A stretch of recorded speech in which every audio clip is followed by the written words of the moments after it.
Ассаламу алейкум. Күзде күні міне осылай сиырларды семіртеміз. Мынау егін әлі алып кеткен жоқ. Бірақ шетіне бағып жатырық жайлап. Мына қараңызшы, түсіп қалған бидайларды жеп жатыр. Шашылған.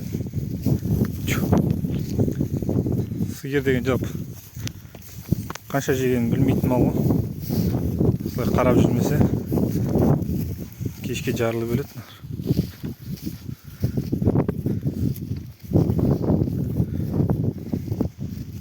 Қараңыздар.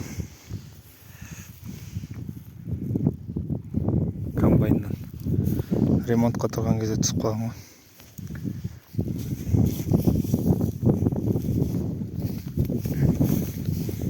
Сиырлар қанша айдаса да қайтып келе береді.